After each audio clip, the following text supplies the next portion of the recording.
नमस्कार फ्रेंड्स। आज हम रिव्यू करेंगे सीएमआर ग्रीन टेक्नोलॉजीज आईपीओ की। तो सबसे पहले ये कंपनी काम क्या करती है वो जान लेते हैं। ये company CMR green metal recycling की काम करती है। ये इंडिया की one of the largest metal recycling company है। हर वो जगह जैसे कि कबाड़ भंगार में आप जो मेटल्स बेचते हैं वो मैक्सिमम केस में इनके पास ही आती है, और ये उन सब का दोबारा से यूज़ करके मोटर्स के पार्ट बनाते हैं। सिर्फ मोटर्स के पार्ट नहीं, और भी काफ़ी सारी चीज़ें ये बनाते हैं। मेटल्स में सबसे ज़्यादा ये एल्युमिनियम को रिसाइकिल करके रीयूज़ करते हैं। कुछ मेजर ब्रांड्स इनके कस्टमर भी है, जैसे कि Maruti Suzuki, Toyota, Hyundai, hero MotoCorp, royal Enfield, ये सब। और ये कंपनी इनकॉर्पोरेट हुई थी साल 2005 में।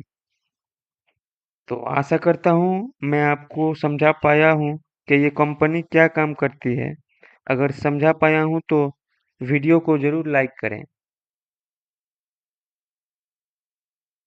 बात करते हैं इनके फाइनेंशियल्स के बारे में।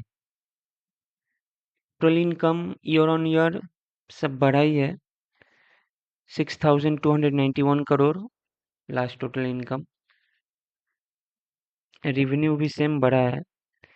एबिटा भी ईयर ऑन ईयर ग्रोथ ही है।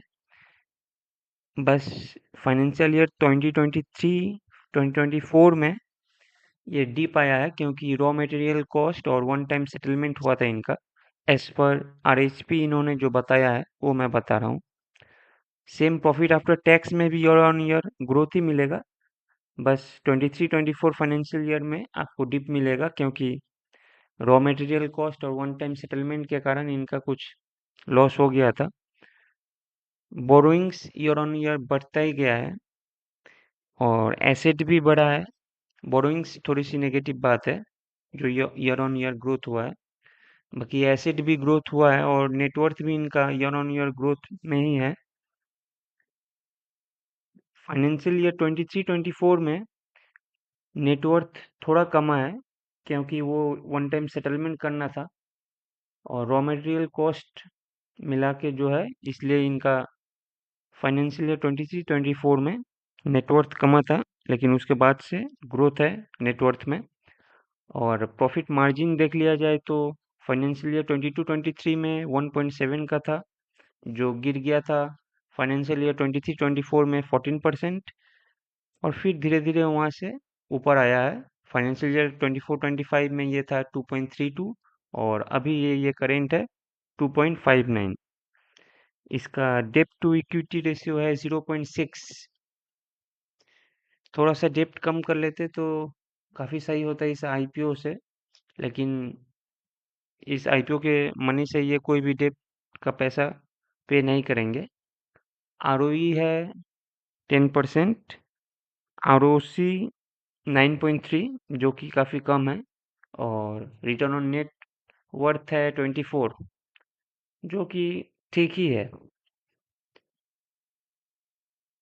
इसके बाद हम आईपीओ सब्सक्रिप्शन की बात क्या करें तो ये 3 मई से 5 मई तक ओपन रहेगा सब्सक्राइब के लिए। अलॉटमेंट आ जाएगा 8 मई को, और लिस्टिंग हो जाएगा 10 मई को।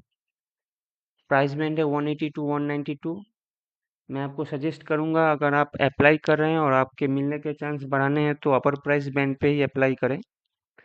लॉट साइज है इसका 78, फेस वैल्यू 2। एम्प्लॉय के लिए 18 रुपीज़ का डिस्काउंट रखा गया है, और ये 100% ओएफएस है। मतलब 630 करोड़ सारे के सारे प्रोमोटर के पास चले जाएंगे। कंपनी को कुछ भी नहीं आएगा। नहीं आएगा इन सेंस पैसा नहीं आएगा, सारा का सारा पैसा प्रोमोटर के पास चला जाएगा। इसका रजिस्टर है के फिनटेक, और अभी करेंट जीएमपी 22% चल रहा है, जिसके मुताबिक एक्सपेक्टेड प्रॉफिट हो सकता है 3200 रुपया। बट मैं आपको यही बताऊंगा कि जीएमपी के भरोसे ना रहें, क्योंकि जीएमपी फेक भी हो सकता है। और मैं इस आईपीओ को सब्सक्राइब करे या ना करे, अप्लाई करे या ना करे, इसके लिए मैं कोई भी सजेशन आपको नहीं दे रहा हूँ। ये टोटली आपके ऊपर है, आप सब्सक्राइब करें या ना करें। अब देख लेते हैं इनके पीयर्स के बारे में। देखिए, इनके पीयर्स है Jain resources, Pondy oxides, Gravita, Baheti recycling. Price to equity में सेमर ग्रीन का पीई रेशियो है 27.12 और बाकी सबका 76, 62, 37, 34। मतलब पीई रेशियो में ये काफ़ी कम है, सबसे कम यही है, लेकिन इसका रेवेन्यू भी इन सब कंपनियों से कम है। तो वैल्यूएशन में इसको ओके ओके वैल्यूएशन ही मैं बताऊंगा। काफ़ी सस्ती भी नहीं है और काफ़ी महंगी भी नहीं है। और प्राइस टू बुक के हिसाब से देखा जाए तो सीएमआर ग्रीन का प्राइस टू बुक है 2.9, बाकी सारे कंपनी का 10, 5, 5, 6। तो प्राइस टू बुक के हिसाब से तो ये वैल्यूएशन अच्छी है। मतलब वैल्यूएशन ठीक ठीक वैल्यूएशन पे ये कंपनी लाई है। ये कंपनी सीएजीआर में 13.2% से ग्रोथ कर रही है। और अप्लाई और नॉट, आप इसको अप्लाई कर रहे हैं या नहीं कर रहे हैं ये हमें बताइए कमेंट्स में लिख के। और मैं तो लास्ट दिन का सब्सक्रिप्शन और जीएमपी देख के ही डिसाइड करूंगा कि मैं अप्लाई करूं या ना करूं। आप लोग अपनी राय कमेंट्स में बताइएगा। आज के लिए बस इतना ही। फिर मिलते हैं नेक्स्ट वीडियो में। तब तक के लिए गुड लक।